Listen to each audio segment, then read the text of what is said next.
countrymen, you have called upon me to assume the highest office within our gift. I accept the trust humbly and gratefully.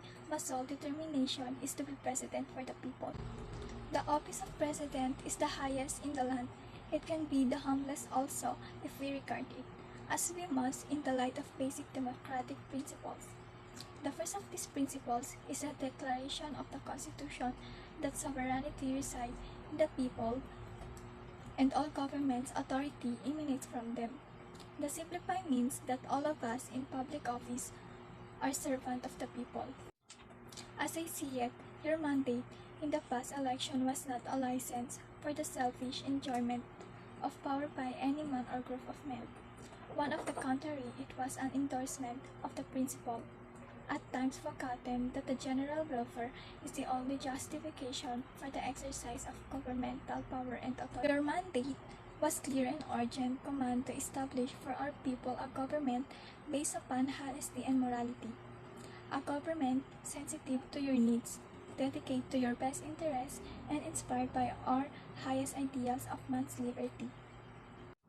We have a glorious past, now we must build a future worthy of the past. It is significant that we begin in the day and on this ground hallowed by the supreme sacrifice of Jose Rizal. We can find no finer example of dedication to country to light our way.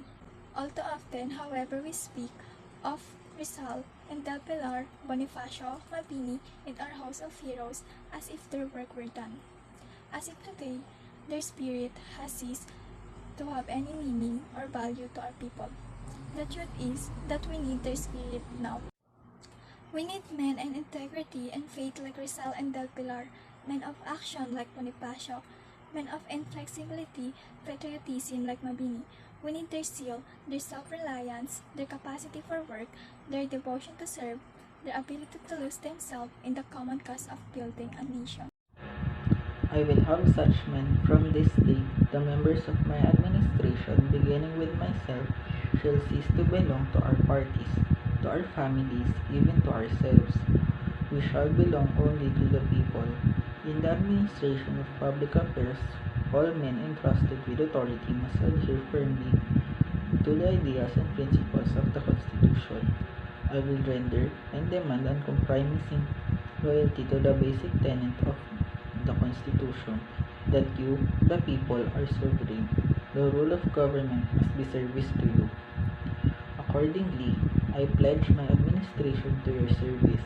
I pledge that we shall extend the protection of the law to everyone, fairly and impartially, to the rich and the poor, the learned and the unlettered, recognizing no party but the nation, no family but the great family of our race, no interest save the common welfare. The Bill of Rights shall be for me, and the members of my administration, a bill of duties. We shall be guardians of the freedom and dignity of the individual.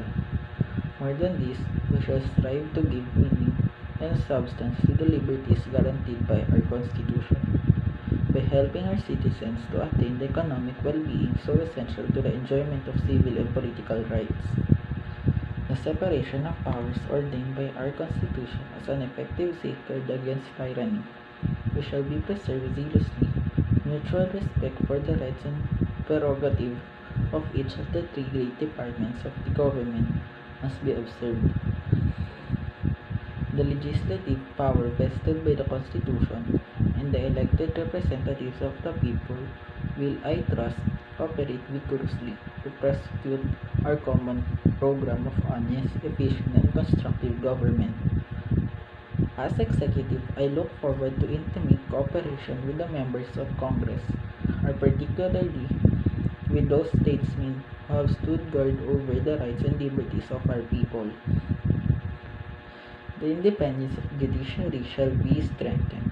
Our courts must be freed from political and other baneful influences so that they may function with the same integrity and impartiality which have made our Supreme Court the fortress of law and justice. Heretofore, social justice has raised fervent but frustrated hopes in the hearts of our less fortunate citizens. We must not permit social justice to lofty phrase in our Constitution, we must bring it to life for all. In consonance with this purpose, my administration shall take positive, energetic measures to improve the living conditions of our fellow citizens in the barrios and neglected rural areas and laborers in our urban industrial centers. The land tenure system of our country shall be examined to purge it of justice and oppression. Land for the landless shall be more than just a catchphrase. We will translate it into actuality. We will clear and open for settlement our vast and fertile public lands, which under the coaxing and willing hearts of the industrious.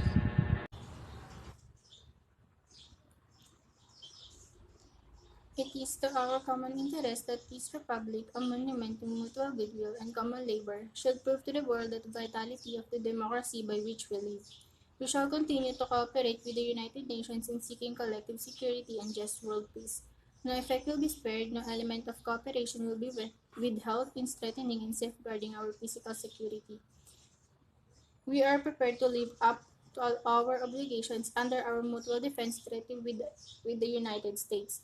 To our Asian brothers, we send our fraternal greetings. They are busy by problems of the same nature and complexity as those that confront us. We invite them to share our experience in finding solutions to those problems through democratic means.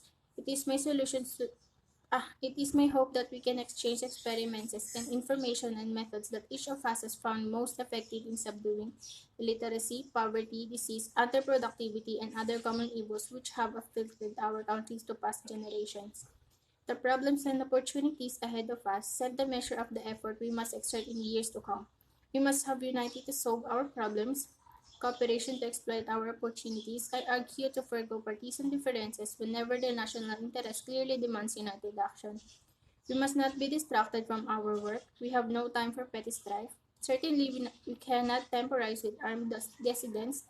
I therefore call upon the remnants of the Hawk uprising still hiding in the hills to lay down their arms and rejoin the rest of the nation in the ways of peace. I say to the rank and file,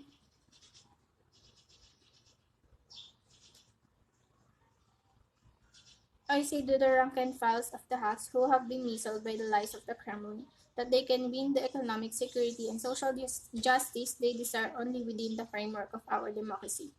We shall welcome back the truly repentant with understanding and with sympathy. But to the leaders of the communist conspiracy who would deliver this country and its people to a foreign power, this I say, I shall use all the forces to my command to the end and the sovereign authority of this government shall be respected and maintained.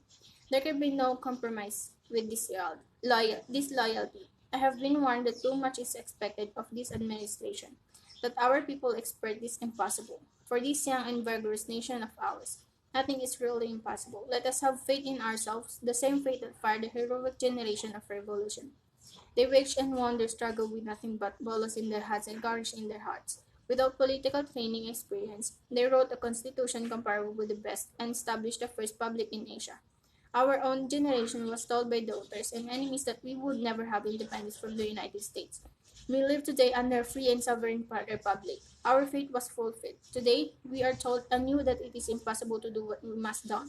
But our people, sustained by God, under whose protection we have placed our destiny and happiness, and strengthened by an abiding faith in His guidance and mercy, our people, united and free, shall shape a future worthy of our noble heritage if we but act together, act wisely, act with courage, and act unselfishly, in a spirit of patriotic dedication.